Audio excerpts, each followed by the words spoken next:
Be me Jacoby, a game dev in my late 20s.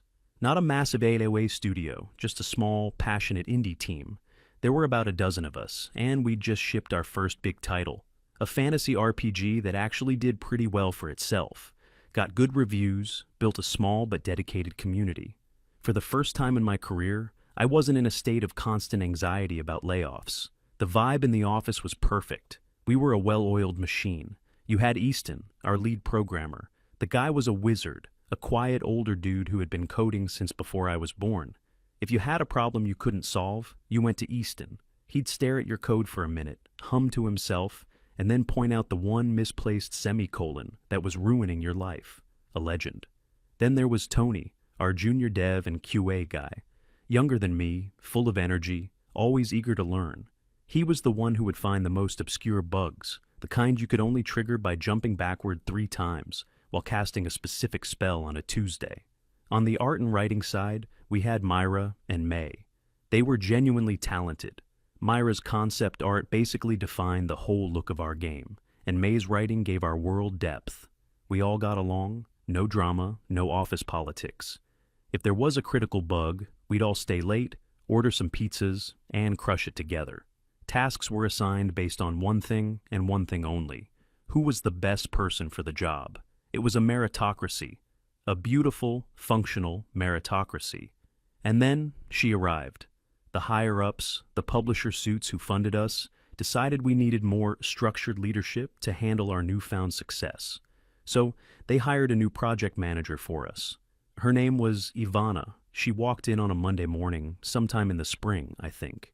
She had that specific look, the kind of person who has a lot of opinions, but zero experience in the actual field they're managing. Her introductory meeting was the first red flag. We all gathered in the conference room, expecting to talk about the roadmap for our next DLC. Instead, we got a 45-minute TED Talk about corporate culture. She used every buzzword in the book: synergy, paradigm shifts, fostering inclusivity, creating safe spaces. She said her goal was to deconstruct the traditionally toxic male-dominated power structures in game development. Easton, Tony, and I just sort of looked at each other. Toxic? We were the most chill team I'd ever worked with. We didn't have power structures. We had a workflow. May and Myra seemed to eat it up, though, nodding along, looking very serious. Ivana didn't ask a single question about the game's engine, the codebase, or our development pipeline. Her entire focus was on the dynamics of the team. The first week she didn't do much, just observed. She'd walk around the office watching us work, taking notes on a little tablet. It was unsettling. Then the changes started. It began with task assignments. Previously, our old manager would just post tasks on our project board, and we'd grab what we were best at. Easton would take the complex architectural stuff. I'd handle gameplay features. Tony would hunt bugs. And Myra and May would do the art and writing. Ivana put an end to that. From now on, she would be assigning all tasks directly. The first new project was a small content patch. New cosmetic items for players. Ivana called a meeting. "Okay, team," she said with a big artificial smile. "For this next sprint, I want to leverage our team's diverse talents in a more equitable way." She turned to Myra and May. "Ladies, I want you two to take the lead on this. I want you to brainstorm and design a whole new set of beautiful, empowering outfits for our female characters. Let your creativity run wild." They were thrilled. It was a fun, creative task with a lot of visibility. Then she turned to us. "Jacoby, Easton, Tony. While they're working on the creative vision, I need you 3 to focus on the technical back end. There's a long list of minor bugs in the backlog. I want you to go through and clean them up. It's crucial foundational work." We didn't think much of it at the time. Sure, bug fixing is tedious, but it has to be done. It seemed like a reasonable division of labor for that specific task. So, we spent the next 2 weeks digging through a mountain of old bug reports. Stuff like NPC's beard clips through his helmet, or the sound effect for walking on gravel sometimes plays when you're walking on wood. Mind-numbing, thankless work. Meanwhile, Myra and May were having a great time. Sketching cool armor sets, laughing, putting on music. Their side of the office was full of energy. Ours was dead silent, just the clicking of keyboards and the occasional sigh of despair. When the patch was ready, Ivana presented it to the higher-ups. She spent 10 minutes showing off the new cosmetic designs, praising Myra and May for their brilliant artistic contributions. Our work, the hundreds of bugs we fixed that actually made the game more stable, was summarized in a single bullet point on the last slide. General stability improvements. That was the first time I felt a sting of real unfairness, but I told myself I was overthinking it. It was just one project. It wasn't. This became the pattern for everything. The next big task was planning our first major DLC. Another meeting, another big smile from Ivana. She announced that Myra and May would be in charge of the entire narrative and conceptual direction. Their job was to write the story, design the new characters, and create the concept art for the new world zone. "I want this DLC to be a testament to the female creative voice," she declared. Okay, fine, they were good at that stuff. What was our job? Ivana told us that the game's engine was inefficient. She wasn't wrong. It was built on old tech, a bit of a Frankenstein's monster of code. Our task was to optimize the core engine. Anyone in software development knows what that means. It means descending into the deepest, darkest circles of code hell. It means spending weeks, even months, rewriting ancient, undocumented code, praying you don't break everything in the process. It's the riskiest, most stressful, and least visible job in game development. You don't get a fancy art portfolio out of it. If you succeed, nobody notices. If you fail, the entire game collapses. So, while the women were storyboarding epic quests and drawing mythical creatures, we were tracing memory leaks and refactoring thousand-line functions. The atmosphere in the office completely changed. It was no longer one team. It was two. There was the creative team, Myra and May, who got to do all the fun, rewarding work. And there was the technical team, OS, who were treated like janitors, expected to clean up all the messes behind the scenes. Ivana reinforced this constantly. She'd walk by our desks and say things like, "Keep up the great work, guys. That solid foundation you're building is so important." It was condescending, like patting a dog on the head. Then she'd go over to Myra and May's desks and spend half an hour gushing over a new character sketch. Myra and May, to their credit, seemed a little uncomfortable with it at first. But they weren't exactly complaining. They got to do the best work, got all the praise, and had none of the pressure. They started to internalize it. They'd talk about their DLC, their story. We weren't part of that vision. We were just the plumbers making sure the toilets flushed. The frustration was building up, especially in Tony. He was young and passionate about making games, not just debugging them. He had ideas for gameplay mechanics, for cool features. Whenever he tried to bring one up in a meeting, Ivana would shut him down. She'd give him a patient little smile and say, "That's a great thought, Tony, but let's stay focused on our core technical responsibilities for now." He was being pigeonholed. We all were. The breaking point came during a particularly bad week. We were in the middle of a massive server migration, a project Easton had warned would be a nightmare. We were working 12-hour days. The office was littered with empty coffee cups and takeout containers. One afternoon, Ivana called an emergency meeting. We dragged ourselves into the conference room, expecting some new crisis. Instead, she projected a social media analytics page onto the screen. "I just wanted to share some wonderful news," she said, beaming. May's latest concept art post on Twitter has broken our record for engagement. The community absolutely loves the direction she's taking things. We just stared at her. We were running on fumes, fighting fires in the server room, and she called an emergency meeting to celebrate a tweet. Tony actually snapped. He didn't yell, but his voice was shaking.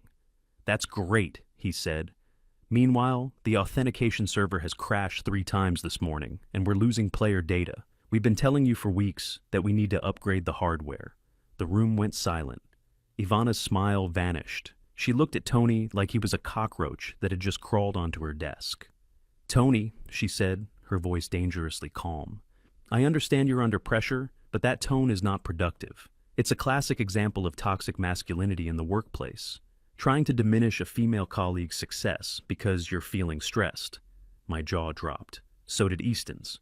She was actually framing a legitimate technical crisis as an attack on women. Tony was speechless. He just shook his head and walked out of the room. That evening, the three of us went to a bar near the office. It was the first time we'd really talked openly about what was happening. Tony was devastated. He was convinced he was going to be fired. "She's trying to make us fail," he said, staring into his beer. "She gives us all the impossible tasks, no resources, and then blames us when things go wrong." He wasn't wrong. I was feeling a deep sense of betrayal, not just by Ivana, but by Myra and May too. They saw what was happening. They saw us being buried under an avalanche of grunt work while they got to do the fun stuff. And they never said a word.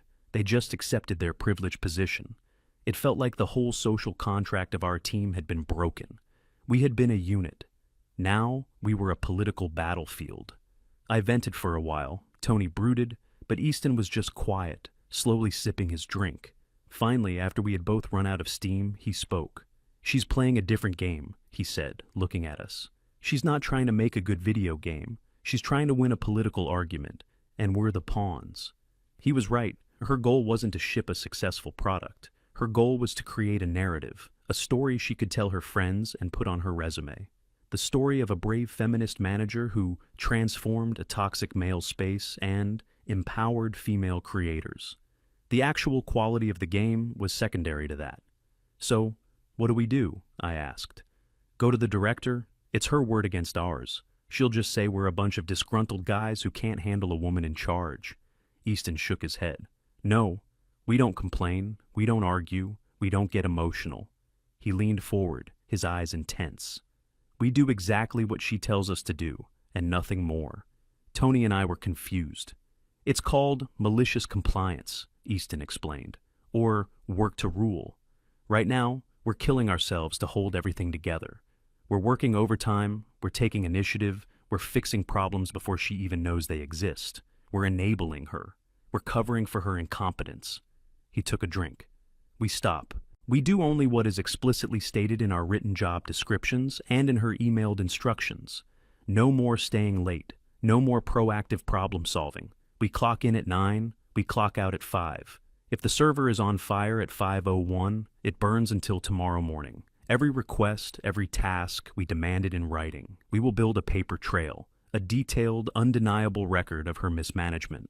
A slow smile spread across my face. It was brilliant. It was a plan that didn't rely on confrontation or emotion. It was cold, logical, and professional.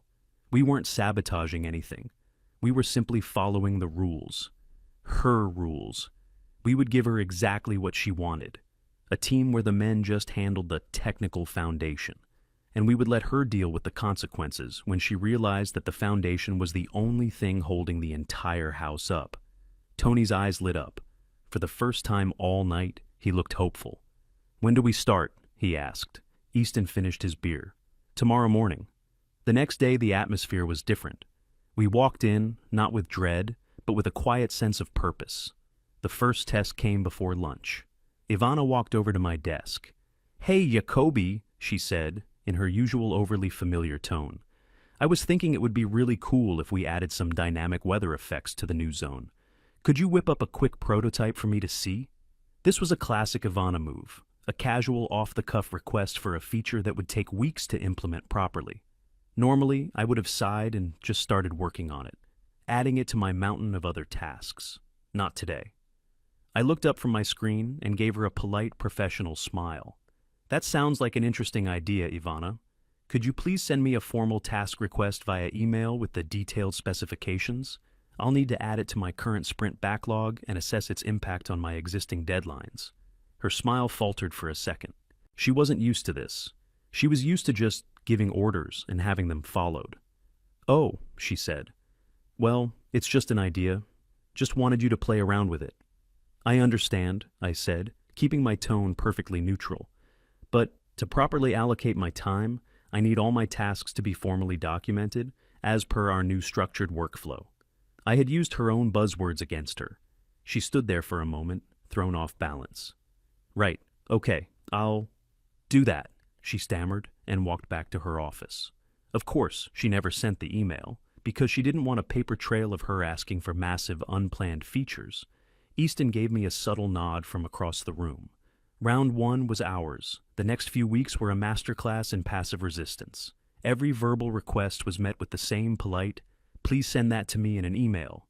We stopped working through lunch. At 5 p.m. sharp, we would save our work, lock our computers, and walk out the door. One evening, as we were leaving, a critical bug came in that crashed the game for a whole segment of players.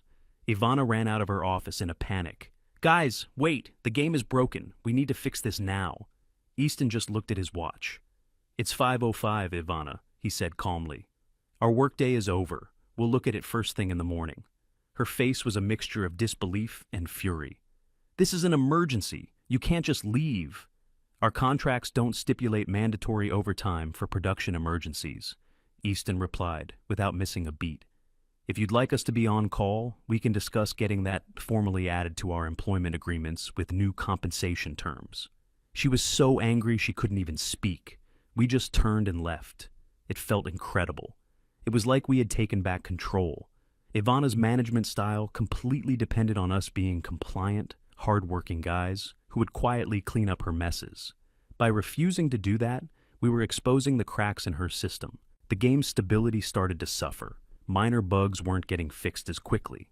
The community started to notice. Myra and May were still off in their own world, designing beautiful things for a game that was slowly becoming unplayable.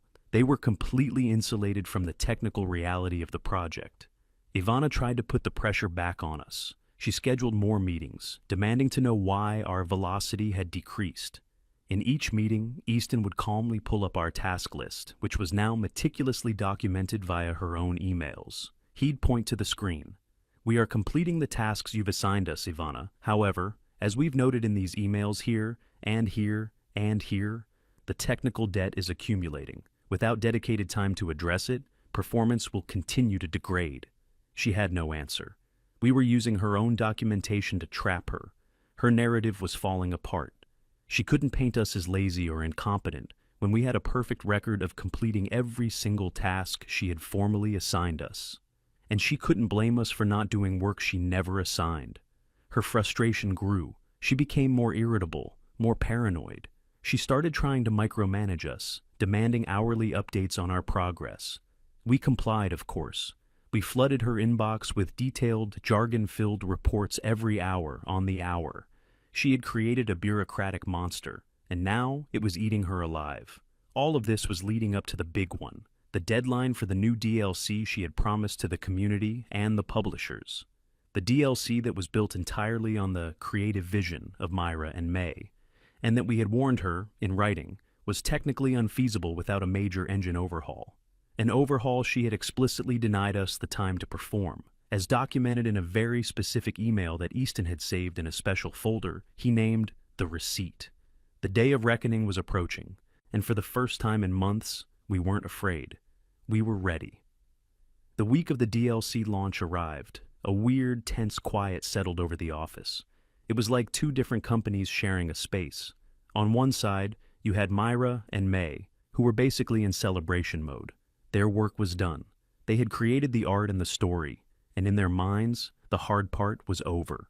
They were buzzing with excitement, planning social media campaigns to promote their DLC. On our side of the office, it was like a submarine preparing for impact. We were quiet, methodical, and focused. We spent our days methodically clearing the low-priority bugs Ivana had assigned us, all while the massive looming iceberg of the DLC integration waited. On Tuesday, Myra and May sent over the final assets in a neat little zip file. It was full of high-resolution image files, text documents with the script, and spreadsheets with item descriptions. It was, for all intents and purposes, a folder of pretty things. Ivana forwarded it to us with a one-line email. "Implement these assets for Friday's launch."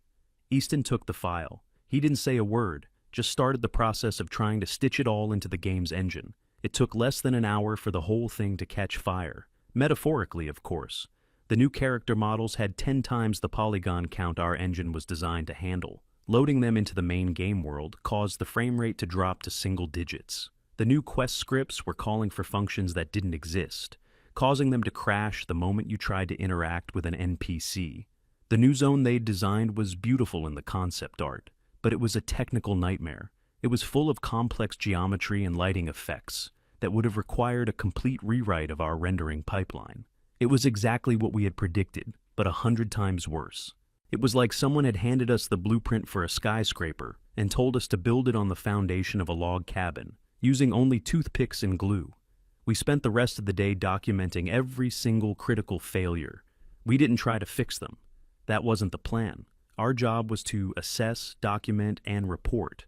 By the end of the day, we had a multi-page document, complete with screenshots, error logs, and performance metrics.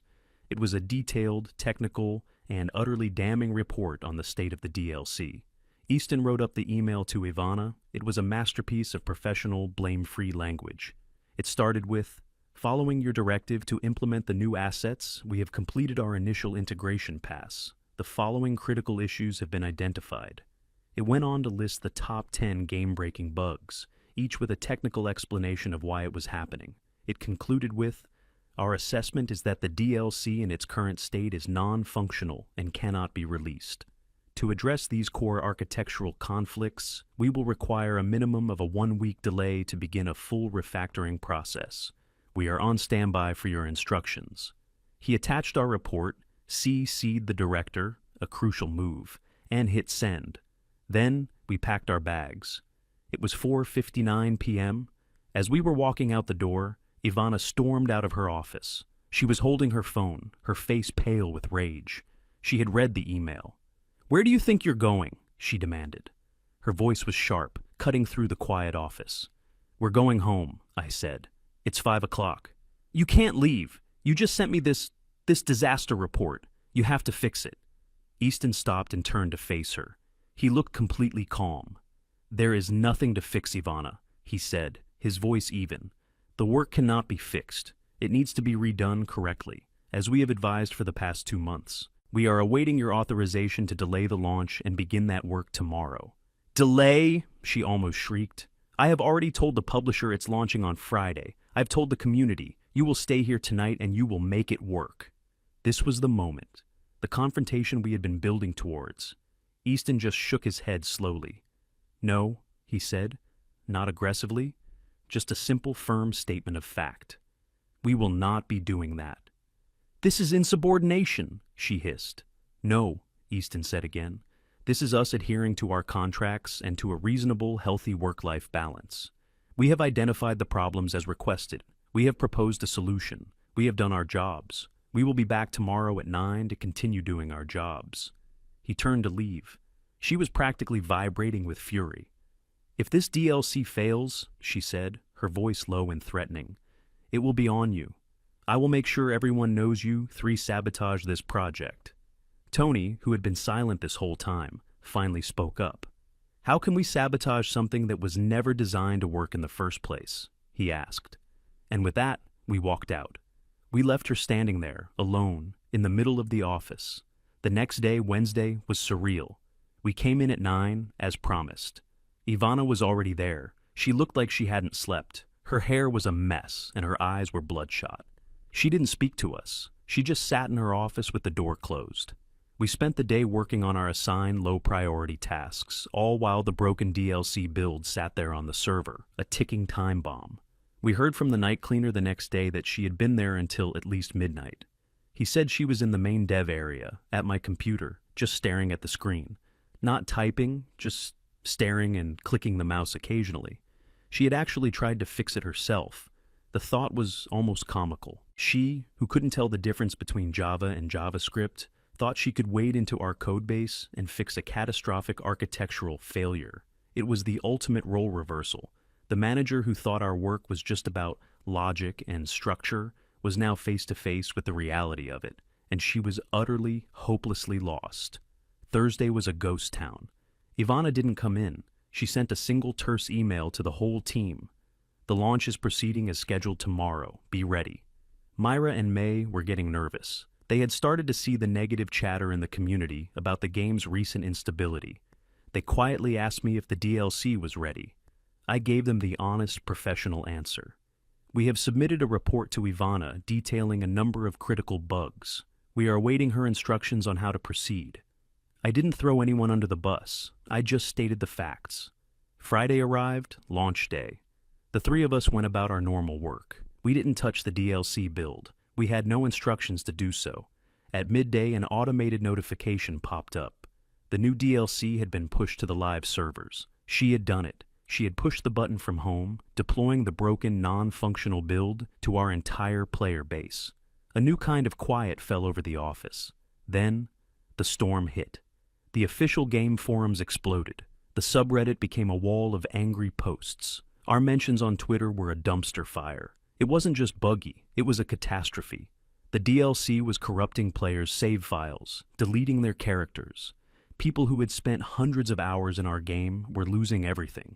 The new zone was causing people's graphics cards to overheat. The game was crashing so frequently that it was literally unplayable.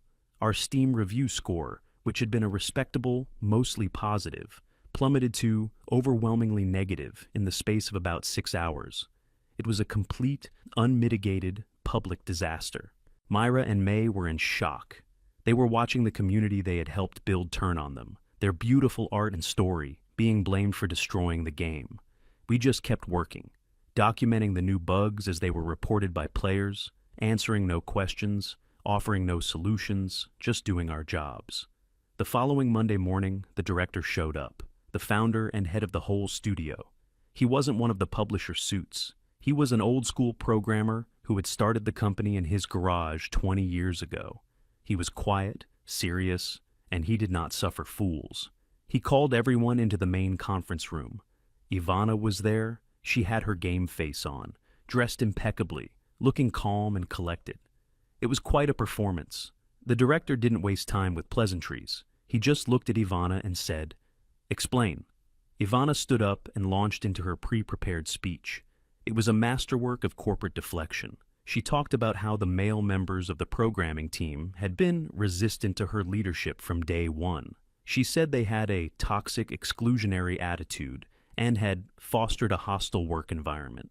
She claimed that when she tried to empower the female creatives, the men felt threatened and began to deliberately underperform. She concluded by saying that the disastrous launch was a clear act of calculated sabotage by a disgruntled team that couldn't handle a strong woman in charge. She sat down, looking confident, as if she had just checkmated us. The director listened to her entire speech without interrupting. His expression never changed. When she was finished, he didn't even look at her. He turned his gaze to Easton. "Easton," he said, "what's your side of the story?" Easton didn't stand up. He didn't raise his voice. He just reached into his bag, pulled out a thick spiral-bound folder, and slid it across the conference table. "We don't have a side, sir," Easton said. "We have documentation." The director opened the folder. Inside was everything. Every email, every task assignment, every ignored warning about technical debt, every report we had ever filed, our detailed analysis of the broken DLC, Ivana's written refusal to grant us time for the engine overhaul, the record of our hours worked versus the hours worked by the creative team. It was a cold, factual, undeniable timeline of her incompetence and our attempts to do our jobs professionally within the dysfunctional system she had created. The director read through it for what felt like an eternity. The only sound in the room was the quiet flipping of pages. Ivana's confident facade began to crack. A faint sheen of sweat appeared on her forehead. Myra and May just stared at the table, looking like they wanted to disappear. Finally, the director closed the folder. He looked up, first at Ivana. "The game is broken," he said, his voice flat. "The engine is a mess. The player data is corrupted. Can you fix it?" Ivana opened her mouth, then closed it. She had no answer. "No," she finally whispered. Then he looked at Myra and May. "Can you two fix it?" They both shook their heads, looking terrified. Finally he looked at Easton, at me, at Tony. "Can you three fix it?" Easton looked him straight in the eye. "Yes," he said, "we can, but it will take time. We'll have to roll back the servers, restore the old build, and then start rebuilding the DLC from the ground up, the right way." The director nodded slowly. He stood up. "Okay," he said. He looked at Ivana one last time. "You're fired," he said. "Your access will be revoked in 5 minutes. Please have security escort you out." There was no yelling, no dramatic scene, just a quiet, efficient execution. Ivana just sat there, stunned into silence as the director turned and walked out of the room. That was it. It was over. That night, for the first time in months, the three of us stayed late. Not because anyone told us to, but because we wanted to. We ordered pizzas, put on some music, and got to work. We started the long, painstaking process of cleaning up the mess. It felt good. It felt like we were taking our game back. The office went back to the way it was before. Tasks were assigned based on skill. Everyone's input was valued. We were one team again. It took us 2 months to fix the game and properly rebuild the DLC. When we finally released it, it was a success. The players loved it. Our review scores climbed back up. We never heard from Ivana again. But her story became a quiet legend in our studio. A cautionary tale about what happens when ideology is valued more than competence. A story about a boss who broke a perfectly good team, and how that team, by simply doing their jobs, broke her in return.